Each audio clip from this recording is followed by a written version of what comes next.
From Astoria to the Rockaways, it's time for the Queen's New Yorker. And here is the man giving you all the info, your uber snazzy and jazzy host, Mr. Jason D'Arcanio.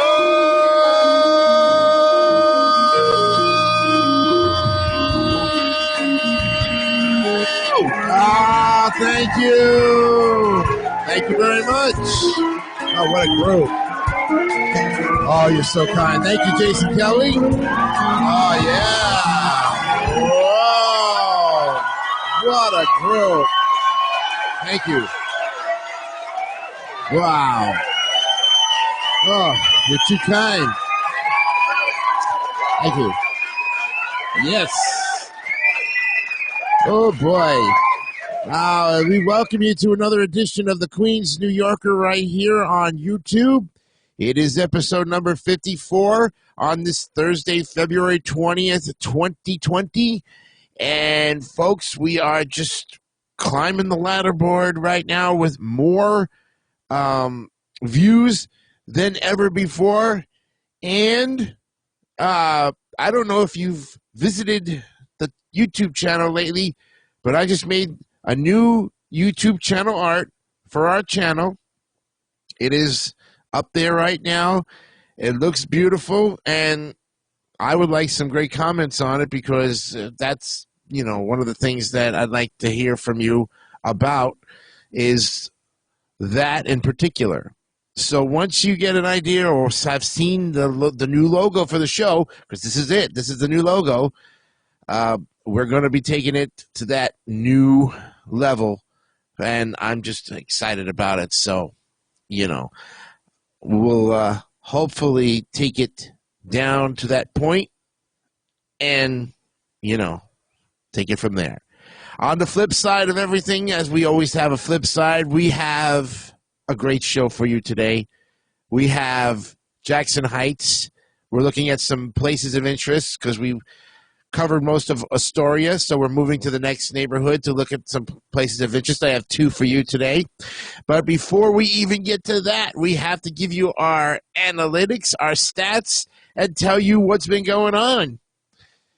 Right now, as of this moment, as I speak, the channel has 350 subscribers.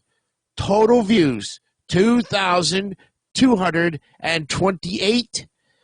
Last week, episode 53, with the thank you for the 2,000 views, has now got 48 views, 10 comments, 7 likes, and a dislike. The remaining 3 or 4 episodes, 40, 23, and 36. Comments have been terrific. So with all of that, give yourself a round of applause for it. Yeah. Oh. See? And you make it possible, folks. There you go. Yep. That's beautiful. Oh, yeah.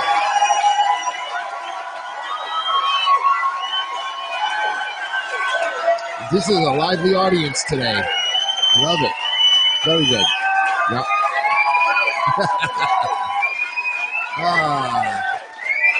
Just melts my heart. Melts my heart to know that there is great, interesting subscribers out there who are taking an interest in our show. All right. With that in mind, I want to cover 2 great places for you. So without further ado, I have picked in the area of Jackson Heights, there are 2 parks. And the parks have a very interesting thing about being a great place of interest. They hold a lot of history. The first one I want to talk about is a main local playground, has a variety of sports, including basketball, tennis, baseball, soccer, and handball. And in recent years, a farmer's market was expanded to a year-round presence. The name of the park is called Travers Park, and we're looking at it right now. It's a 2-acre community park and playground in Jackson Heights. It's located between 77th and 78th Streets on the north side of 34th Avenue. Now, more than half of the park is occupied by an asphalt play area, with basketball and tennis courts. A children's playground with leaf and vine-shaped spray shower occupies about one-third of the park. There are also restroom facilities, handball courts, a small picnic area, and a bicycle rack. In 2012, a segment of adjacent 78th Street was transformed in a permanent street plaza, and the sports area of a nearby school was bought by New York City and added to the park. And although Travers Park is surrounded by trees, it does not have a lawn or any significant green space. Travers Park is a heavily used park and is located in City Council District 25, which ranks 50th out of 51 council districts in the city in terms of park space, according to the nonprofit group New Yorkers for Parks. The only council district in the city with less space is on Manhattan's Upper East Side near Central Park. Now, in April of 1948, the city of New York acquired land for Travers Park by condemnation. The park was named in honor of Jackson Heights community leader Thomas J. Travers and dedicated on July 26, 1949. The park underwent a major renovation in the mid-90s, vastly improving what had been a badly neglected playground. A series of green planting areas were created through the northern half of the park that still flourish today, and many of the shrubs, perennials, and fencing protecting them are the work of Friends of Travers Park, which continues to maintain the plantings and provides community input to the New York City Parks Department. Now, a movement to expand the park started in 2007. Related to this effort was the closing of neighboring 78th Street traffic from July to November in 2008 and 2009. The street functioned as a play street, and the Play Street project was a joint effort by several organizations, including the Friends of Travers Park, J.H. Green Alliance, and the Western Jackson Heights Alliance. Now, the intention was to seek the closing of the street in 2009 to coincide with the presence of Green Market. In 2010, after organizing a March to Queens Community Board 3 to request their support, the organizing groups were granted permission to close 78th Street to traffic for the entire months of July and August. And in August of 2012, a section of 78th Street adjacent to the park was permanently closed to traffic and transformed into a pedestrian plaza, effectively adding a 10,000 square foot area to Travers Park. Now, this plaza is managed by Jackson Heights Green Alliance, who are responsible for the maintenance and overseeing the events that take place on the plaza. In February of 2013, NYC Parks and the New York City Department of Citywide Administrative Services completed the acquisition of a 24,600 square foot asphalt play yard formerly owned by the Garden School at 3316 79th Street and added the land to Travers Park. That year, the children's playground was renovated again, and the playground became fully Americans with Disabilities Act compliant and is appropriate for children aged 5 to 10 years old. Now, as of March 2018, Travers Park and Staunton Playfield is being renovated and expected to reopen late in 2019. And a large portion of the park reopened in February of 2019. The tot lot at Travers Park is set to be rebuilt by late 2020. And during this renovation, there was a controversy about the opening of a Mazda car dealership next to the park. Original plans had called for the entirety of 78th Street next to the park to be turned into a car-free zone, but a 200-foot section remained to provide access to Coppell Mazda, which opened in 2018. Now, across 78th Street from Travers Park is the .57-acre Rory Staunton Field, which is a former schoolyard of the Garden School that was transferred to the city's Parks Department in 2013. Rory Staunton, 1999 to 2012, was a resident of Sunnyside Gardens and a student at the Garden School in Jackson Heights who was active in a variety of civic causes until his sudden diagnosis of infection that led to his untimely death from septic shock. Staunton's death helped to inspire the New York State Department of Health to implement protocols in all New York hospitals to better identify and treat sepsis. and the creation of the Rory Staunton Foundation to educate the public about this infection, which is usually treatable if quickly diagnosed. The Jackson Heights Green Market, a farmer's market, opens on Sundays year-round in the park, and since 2004, Traverse Park has been home to Summer Sundays in the Park, which is a performance series that features a wide range of music, both in style and ethnicity. This series includes a musical produced by Theater for the New York City and a show by the Swedish Cottage Marionettes based in Central Park. The series is sponsored by the Jackson Heights Beautification Group, its committee, Friends of Traverse Park, and beginning in 2008, the Queens Community House. It will be funded in 2009 largely through grants from the Queens Council on the Arts, which has provided funding for several of the earlier editions. On a sunny spring or summer day, it's not unusual to see multiple activities occurring in Traverse Park or Rory Staunton Field, such as bicycle riding, cricket, baseball, softball, soccer, tennis, and basketball. There's also a handball and a full-court basketball court. There is a place for toddlers, a section for a few waterworks, and tables for checkers or chess. And that looks more in-depth at Traverse Park and Rory Staunton Field. Now, next up is One Room Schoolhouse Park, named after the last one-room schoolhouse in Queens. This small park, located on the southeast corner of Astoria Boulevard and 90th Street in the East Elmhurst neighborhood, its name recalls the site of Queens' last one-room schoolhouse demolished in 1934. The schoolhouse was built only 5 years after New York State required compulsory education for children in 1874. Last called PS-10, the school was also known as the Bowery Bay School, after an earlier school established in 1734, and as the Frogtown School. Now, Frogtown was a poor community located in a swampy area north of Astoria Boulevard, near the present-day LaGuardia Airport. Emma Fagan headed the school from 1879 to 1910. The 15 by 28-foot classroom had capacity for 52 students divided into 6 classes. The 6 rows of desks were arranged according to the age and ability of the students. The beginners were seated at the smaller desks in the front, while the more advanced students occupied the back rows.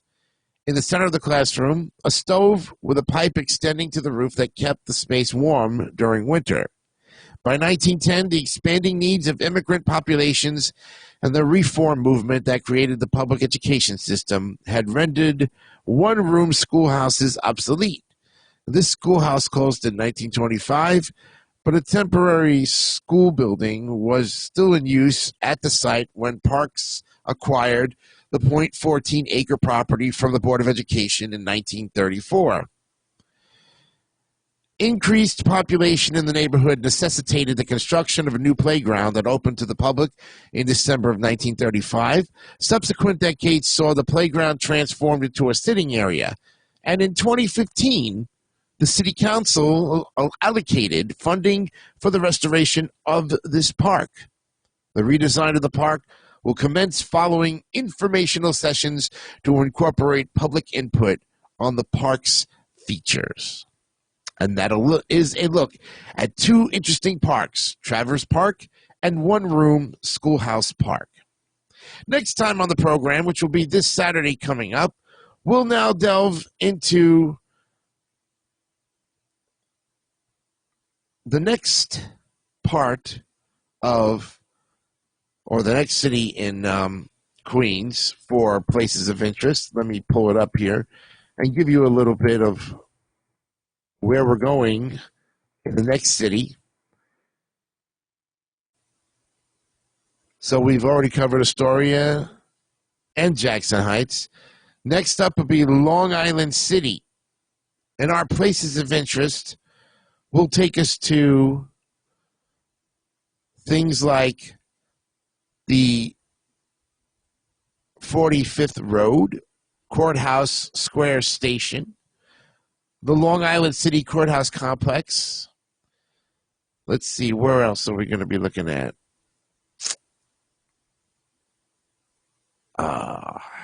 Sculpture Center and the Fisher Lando Center for Art. Lots of good stuff. We'll come up with some good things for Long Island City, and that'll be on episode number 55 of the Queen's New Yorker. Folks, before we go, I have one more thing to tell you. Always be honest, be real, and keep it simple, stupid. Kiss.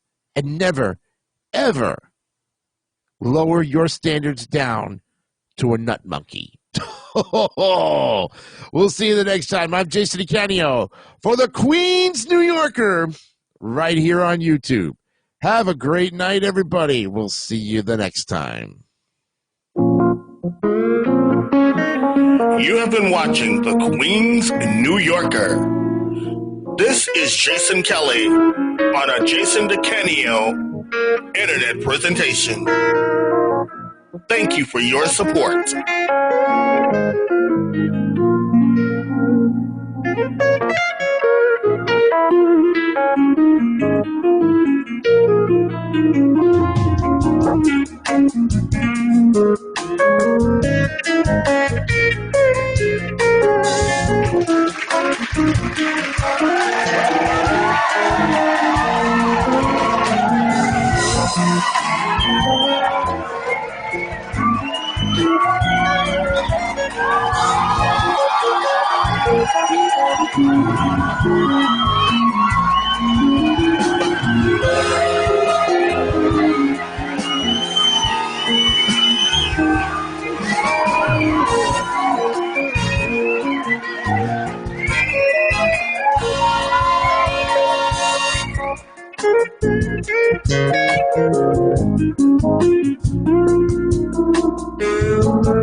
Don't forget to subscribe to the David3000 Network for great more content like this one.